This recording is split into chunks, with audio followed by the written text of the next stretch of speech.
Hello dear aspirants, Takshashila IAS അക്കാഡമിയുടെ YouTube ചാനലിലേക്ക് എല്ലാവർക്കും സ്വാഗതം.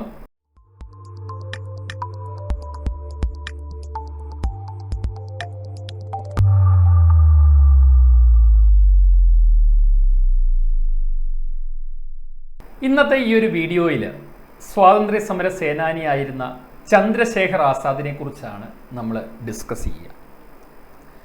റീസെൻ്റ്ലി ന്യൂസിൽ വന്ന ഒരു കാര്യം എടുത്തുകൊണ്ടാണ് ഞാൻ ഇതിൻ്റെ ചരിത്ര പശ്ചാത്തലത്തിലേക്ക് പോകുന്നത്. The prime minister recently paid tributes to Chandrashekhar Azad on his birthday anniversary. കഴിഞ്ഞ മാസം ചന്ദ്രശേഖർ ആസാദിൻ്റെ ബർത്ത്ഡേ ആയിരുന്നു. ആ ബർത്ത് ആനിവേഴ്സറി ആഘോഷിക്കുന്ന വേളയിൽ പ്രൈം മിനിസ്റ്റർ അദ്ദേഹത്തിനുള്ള ട്രിബ്യൂട്ട് നൽകി എന്ന് പറഞ്ഞൊരു വാർത്ത വന്നിരുന്നു. അതിൽ നിന്നാണ് നമ്മൾ ഈ ഒരു ചന്ദ്രശേഖർ ആസാദ് എന്ന് പറയുന്ന റവല്യൂഷണറിയിലേക്ക് നമ്മൾ പോകുന്നത്. വളരെ ചെറുപ്പത്തിൽ തന്നെ നമ്മുടെ ഇന്ത്യൻ നാഷണൽ മൂവ്മെൻറ്റിലേക്ക് കടന്നു വന്ന ഒരു വ്യക്തിയാണ് ചന്ദ്രശേഖർ ആസാദ് എന്ന് പറയുന്നത്. At the age of 15 he joined the non cooperation movement initiated by Mahatma Gandhi.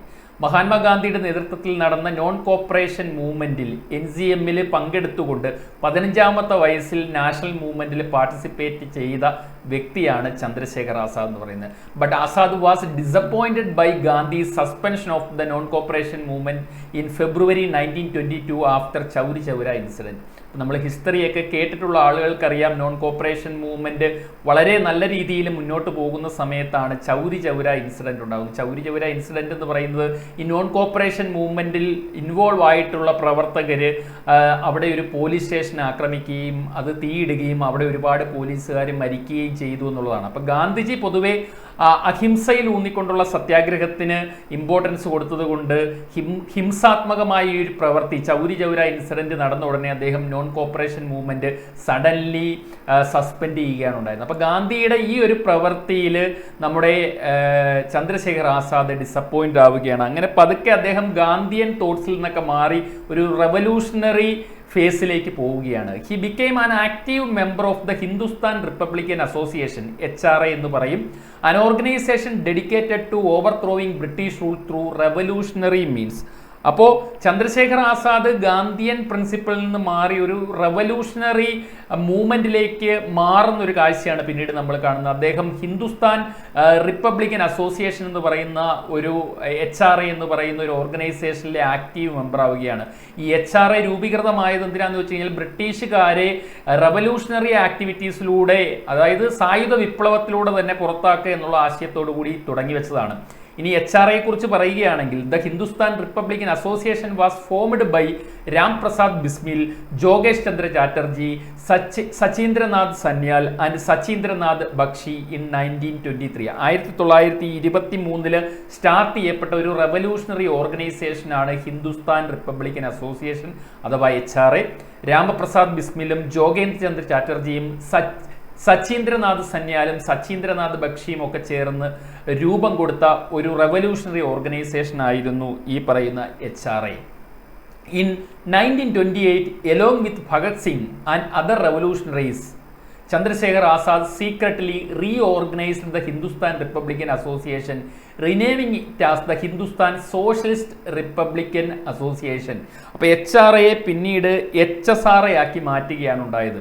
Ramaprasad Bismil എന്ന് പറയുന്ന ആളുടെ മരണത്തിന് ശേഷം ഏതാണ്ട് HRA നിഷ്ക്രിയമായപ്പോൾ പിന്നീട് ഭഗത് സിംഗിനെയും മറ്റ് റവല്യൂഷണറീസിനെയും കൂട്ടുചേർത്തുകൊണ്ട് നമ്മുടെ ചന്ദ്രശേഖർ ആസാദ് ഇതിനെ റിവൈവ് ചെയ്യുകയും ഇതിനെ HSRA ആക്കി മാറ്റുകയും ചെയ്യുകയാണ്. ഹിന്ദുസ്ഥാൻ സോഷ്യലിസ്റ്റ് റിപ്പബ്ലിക്കൻ അസോസിയേഷൻ എന്ന് അതിനെ റിനെയിം ചെയ്യുകയും ചെയ്യുന്നു.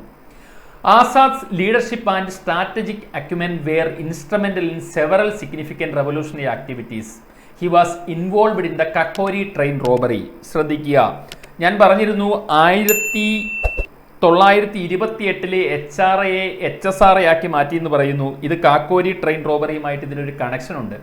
കാക്കോരി ട്രെയിൻ റോബറി എന്ന് പറയുന്നത് HRAയിൽ മെമ്പർ ആയിരുന്ന സമയത്ത് ചന്ദ്രശേഖർ ആസാദിൻ്റെ മെയിൻ ഡ്യൂട്ടി എന്ന് പറയുന്നത് ഈ റവല്യൂഷണറി ആക്ടിവിറ്റീസിന് വേണ്ടിയിട്ടുള്ള ഫണ്ട് കണ്ടെത്തുക എന്നുള്ളതാണ്. എങ്ങനെയാണ് ഫണ്ട് കണ്ടെത്തുക എന്ന് ചോദിച്ചു കഴിഞ്ഞാൽ പ്രധാനമായും ബ്രിട്ടീഷ് ഗവൺമെൻറ്റിലേക്ക് എത്തേണ്ട പണം അതുപോലുള്ള ആയുധങ്ങൾ, ഇതെല്ലാം കൊള്ളയടിച്ച് നേടുക എന്നുള്ള ഒരു സ്ട്രാറ്റജിയാണ് HRA മുന്നോട്ട് വെച്ചത്. അതിൻ്റെ ഭാഗമായിട്ട് രാമപ്രസാദ് ബിസ്മിൽ അടക്കമുള്ള റവല്യൂഷണറീസ് ചേർന്ന് പ്ലാൻ ചെയ്ത് നടത്തിയ ഒരു റോബറി ആയിരുന്നു കക്കോരി ട്രെയിൻ റോബറി എന്ന് പറയുക. അതായത് ബ്രിട്ടീഷ് ഗവൺമെന്റിനുള്ള പണവുമായിട്ട് എത്തുന്ന ഒരു ട്രെയിനെ കക്കോരി സ്റ്റേഷനിന് അടുത്ത് വെച്ച്, കക്കോരി എന്ന് പറയുന്ന സ്ഥലത്ത് വെച്ച് ചെയിൻ വലിച്ചു നിർത്തി അത് കൊള്ളയടിക്കുകയാണ് ഇവർ ചെയ്തത്.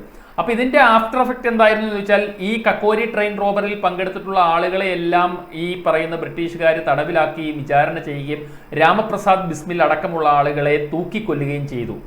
അങ്ങനെ രാമപ്രസാദ് ബിസ്മിൽ മരിച്ചതിന് ശേഷം നിഷ്ക്രിയമായി പോയ HRA ആണ് പിന്നീട് ഭഗത് സിംഗിൻ്റെയും മറ്റ് റവല്യൂഷണറീസിൻ്റെയും സഹായത്തോടുകൂടി ചന്ദ്രശേഖർ ആസാദ് റിനെയിം ചെയ്ത് HSRA ആക്കി മാറ്റി പ്രവർത്തനം ആരംഭിച്ചത്. അതുപോലെ തന്നെ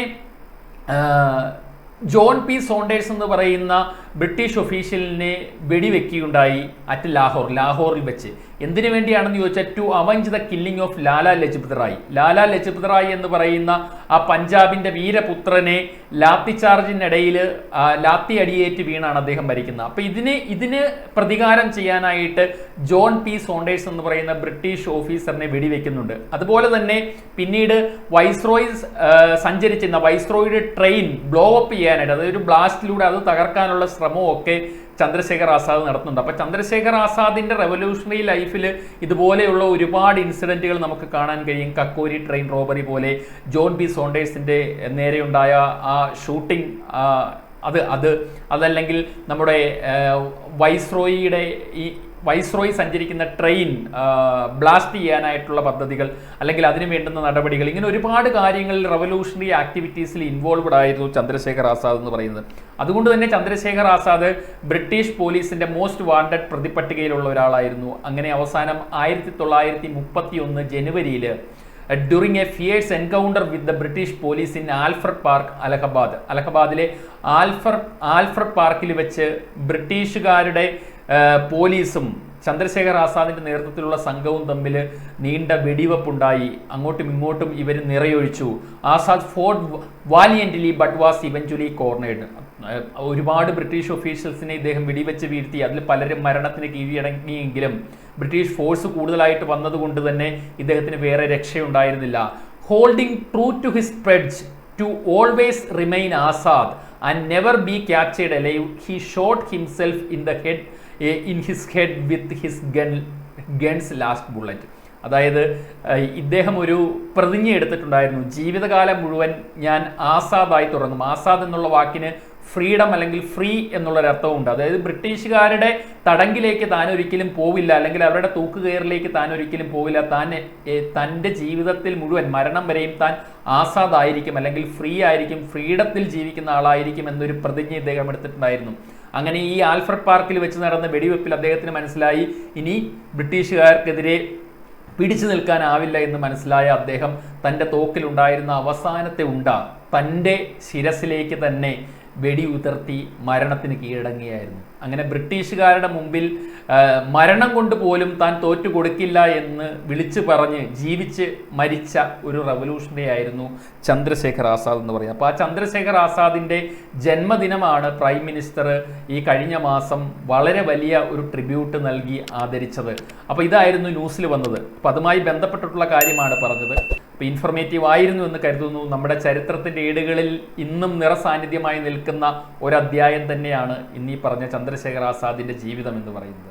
അപ്പോൾ ഇൻഫർമേറ്റീവ് ആയിരുന്നു എന്ന് കരുതുന്നു. Thank you. Takshashila IAS academy. Aspire, enrol, achieve.